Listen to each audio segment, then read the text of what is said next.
Welcome to the Recruitment Hackers Podcast, a show about innovations, technology, and leaders in the recruitment industry. Brought to you by TalkPush, the leading recruitment automation platform. Hello, everybody, and welcome back to the Recruitment Hackers Podcast. I'm your host, Max Armbruster, and today I'd like to welcome to the show Jim D'Amico from ATAP and from Celanese. Jim, welcome to the show. Hi, Max. Thank you very much for having me. Appreciate it. A pleasure. Jim was telling us, we were having a little chat before the show. He was talking about the transformation from talent attraction to talent seduction, which I guess is a more active part of taking a more active role in recruitment. And I can't wait to get to that. But before so, I think the nice thing to do is to ask you for an introduction, introduce yourself. What got you into recruitment? If you could go back in time. Oh, sure. So currently, Max, as you said, I lead global TA for Celanese and the board president for ATAP. I, like everybody, got into recruiting through a non-direct manner, right? I did not grow up wanting to be in talent acquisition.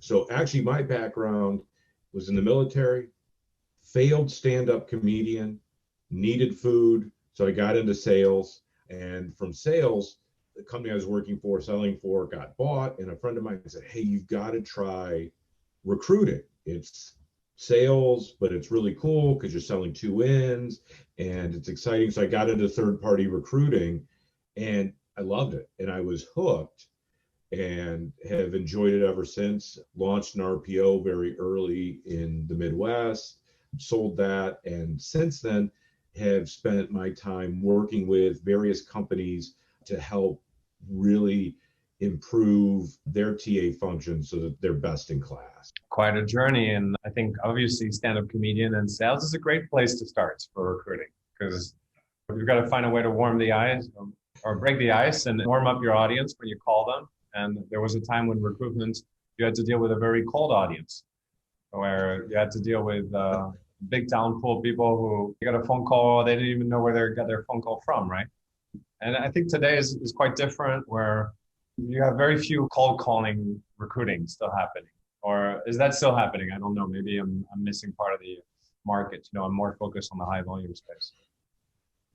I think you see less of the cold call, but I think what's moved from the cold calls moved to the in-mail. So where I used to get recruiters calling me to recruit me on the phone, now it all happens in mail.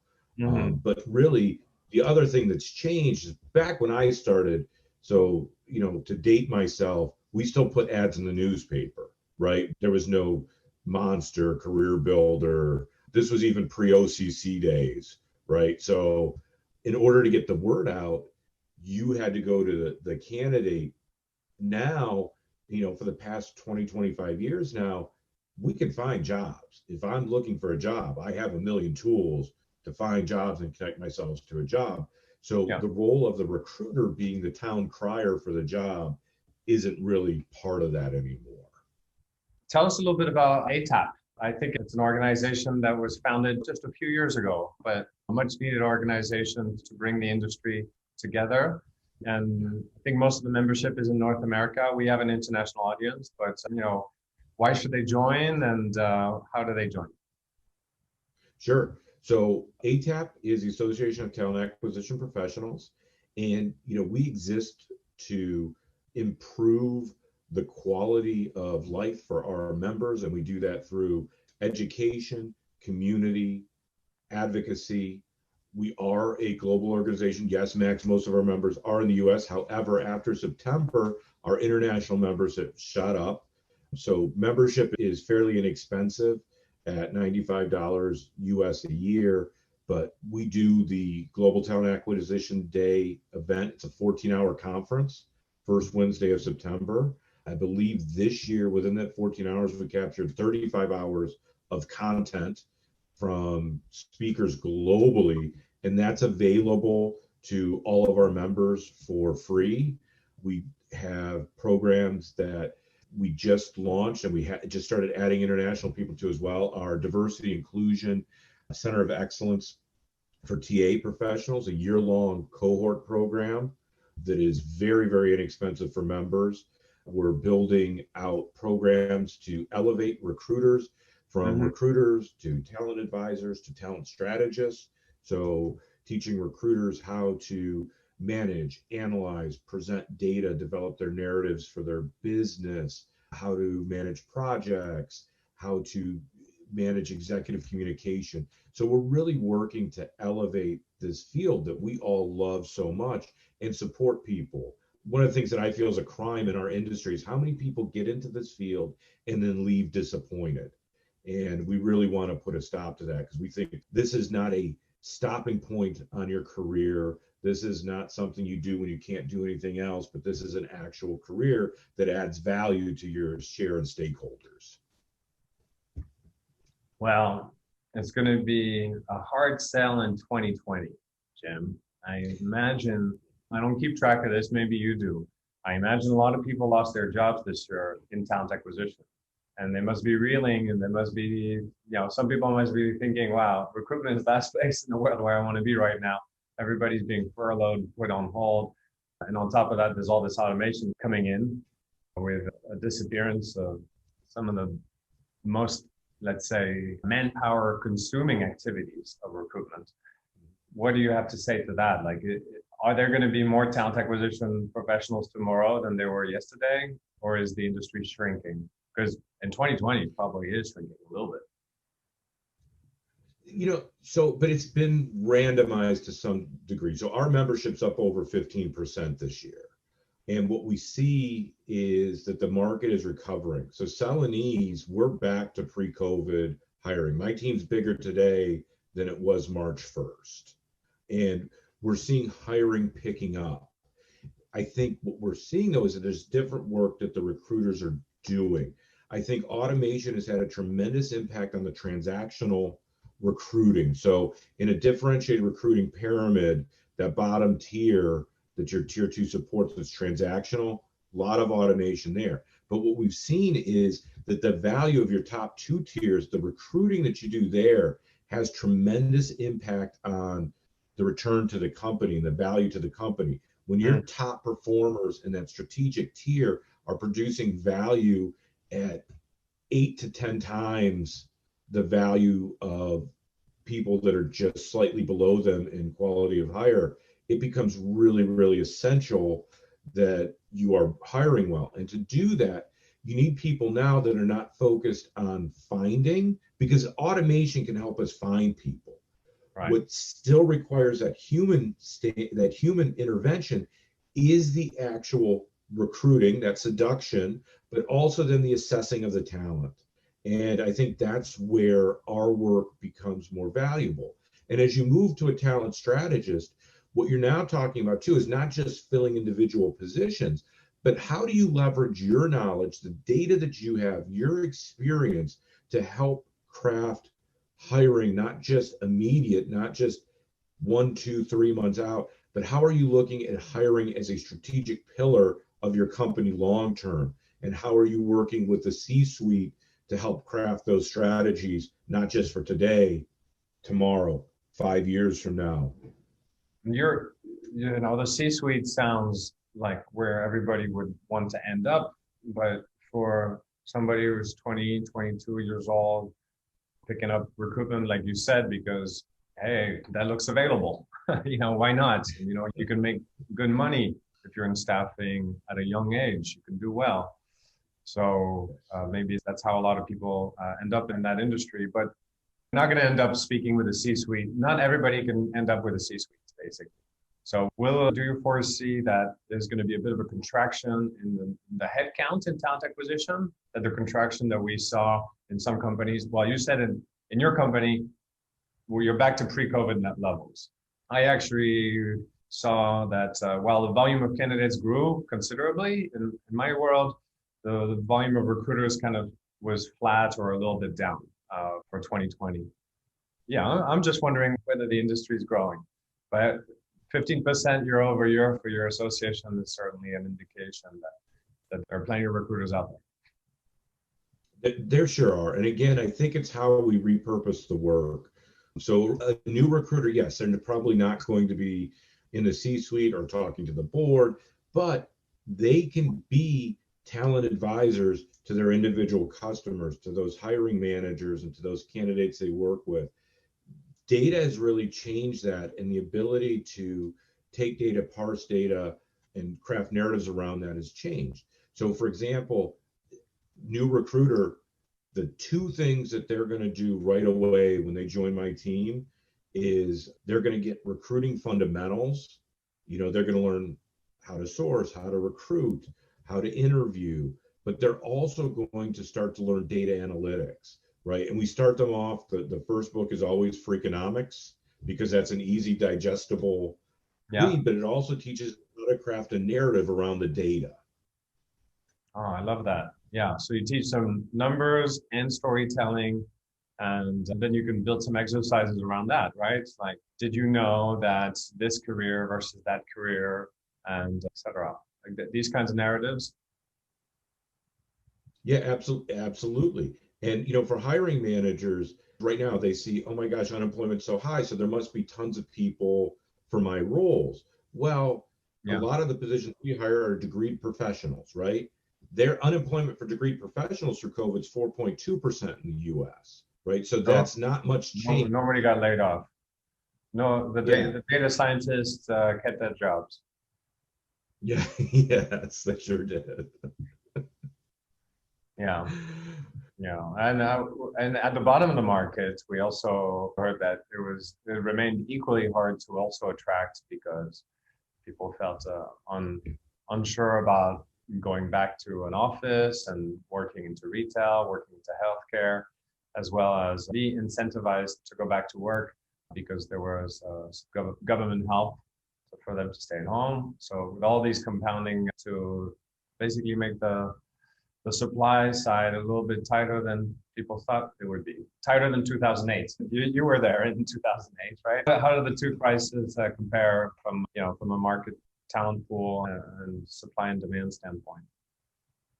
Yeah, you brought up a really good point. There weren't those supports in 2008, right? So people were actively looking. This has been a change in 2020 in a lot of countries, not just the US. They've strengthened sort of the safety net. So people were not as quick to look, particularly for a lot of entry-level positions. It paid more to stay at home, plus it was safer, right? So in 2008, oh my gosh, it was, again, a very sudden sort of situation. And the biggest change we saw in 2008 was this was the first time that we got overwhelmed with resumes, and we were now struggling with technology, because technology was supposed to save us, right? We were going to be able to process people quicker, respond to people quicker, do all these things, but we actually just became overwhelmed, and this was starting the era of sort of the ghosting. That was the start of ghosting, 2008. Okay, and we're only just starting to beat that ghosting problem with technology now and addressing it with technology. Yeah, there's some industries were absolutely decimated back then, and industries where you normally have a really hard time finding talent. So, yeah, I guess it's a great opportunity for somebody who's a talent advisor, like you said, to help people reconvert and change career maybe, and say, wow, this is the chance for you to chase the dream you've always had. Do you have any anecdotes along those lines of people hitting the wall and then helping to drive reconversions and changing people into a new industry? So yes, and I have taken several people that felt that they hit a wall and got them into recruiting. I see a lot of people that in the US, and I'm sure it's the same in other countries, there's a big push for people to get their college degrees. There has been for 30 or 40 years, right? That's if you want to be successful, you get your degree. Well, kids go to school, they're very smart, they get their degree, but they get their degree in something that really doesn't have applicable work associated with it. Wait, again, being in half of our audience has a psychology degree. Be careful what you say. Yes. Well, But there's like, my degree is secondary education, social studies. I never had an interest in teaching. That was just a class on the civilian campus where the girls were, right? So, I'm a product of that too.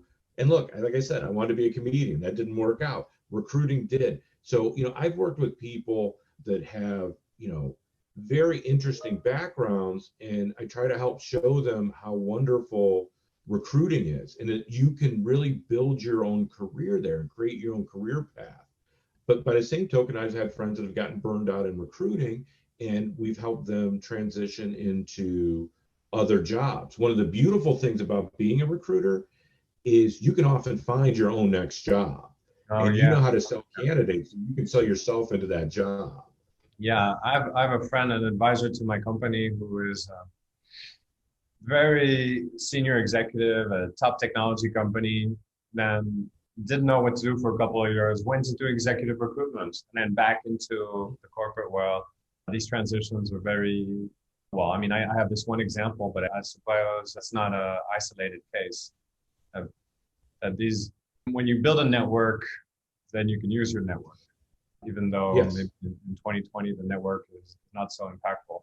So yeah, of course, ATAP would be always encouraging people to come in and out of the industry. And for people who feel a little burnt out after a rough year, missing their targets, or dealing with a shallow talent pool, or being stabbed in the back by candidates, I mean, that happens. Sure. What are some good reconversions post-recruitment? I guess back to sales. So there's always that opportunity. And I think that, sales is a very natural fit for recruiting because we are doing diagnostic sales all day. So I think that's very true. But also, if you look at the work that we do as recruiters, there's sales, there's marketing, there's social media. So there's different opportunities that you can leverage based on recruiting. But I think that this is actually, if you feel that you got crushed or your company didn't support you right now, I don't think this is a bad time to hang up your own shingle and be boutique, because there are industries that are really struggling to find people. And if you have those skills and you can fill that void, that's incredible. And in the US, there's such a push on diversity, is really remedy where we've been. I think there's a lot of opportunity to provide support for specifically diversity recruiting for companies in the US. And we're seeing it now in Europe and Asia too, where there's a push for diversity based on gender, and as opposed to US where it's gender and race, but we're seeing gender globally. Yeah, the core skill for these boutiques that would do well would be to build a talent pool. And building a talent pool is not necessarily something where size matters as much, where you have a big RPO and you're just good at processing data and processing and automating the workflow and scheduling things faster. But if you're a boutique, you can really take the time to build a talent pool, basically. Absolutely. Yeah, and that makes all the difference. All right. Well, I think that's a great happy note to end up on. Of course, if you look back at 2008, 2009 was also a good year for staffing and for RPO, and Yes. maybe 2021 will replicate that. And maybe someone who listens to us will get their courage to launch their own boutique and to build a nice talent pool in some hot area. What are some of the industries where people should start their boutique firm today and next year, if you had to advise someone? Yeah, so high-tech manufacturing is picking up very quickly. Data science continues to be a very hot commodity. I think those two are great areas. Medical is another one. There's been, we've seen how we're positioned right now with the pandemic. And so there's going to be a lot of growth in medical over the next several years, particularly with those, in research and then in those frontline roles. So you're going to see a big expansion in nursing, and there's a lot of work to be done there. And this is the first time, I was at several conferences last week, and this is the first time where healthcare recruiters seem to be in, I say this with love. I used to recruit in healthcare. Healthcare recruiting has always been a little bit behind the curve of everyone else. They're finally saying, hey, we've got to close that gap from a recruiting standpoint and, be more proactive. So I think that's a great area to get involved in. I mean, I'm excited just thinking about it, building a boutique firm around a theme, doing content marketing around it, doing storytelling around it. There's so much you can do there to help people in an industry plan their career. So yeah, thanks, Jim. Really good ideas and recommendations. And if people want to get a hold of you or get in touch with ATAP, where should we send them? Or how do they get a hold of you? Sure. So ATAP is atapglobal.org. You can find me on LinkedIn. I am on there all the time, so I'm easy to find. And you can also reach me at Celanese, which is jim.damico@celanese.com. Splendid. Thank you, Jim, and all the best to ATAP. I hope we'll reconnect in 2021 to celebrate another year of 15% growth for your organization. Fingers crossed. Thank you, Max. That was Jim D'Amico from ATAP, the Association of Talent Acquisition Professionals. ATAP is accessible on atapglobal.org. And Jim reminds us that whether recruiting is a stop along the way, the end of a career, or the beginning of a career, there's a lot for people to gain in that profession that can help them prepare for a career in sales with C-suites as they're launching their career or as they're looking to make a good income at a later stage in their career. Good reminder that we should be grateful to be working in this industry and continuously expanding our skills to be better talent acquisition professionals. Hope you enjoyed it, and if you're up for more, please subscribe to the Recruitment Hackers podcast and share with friends.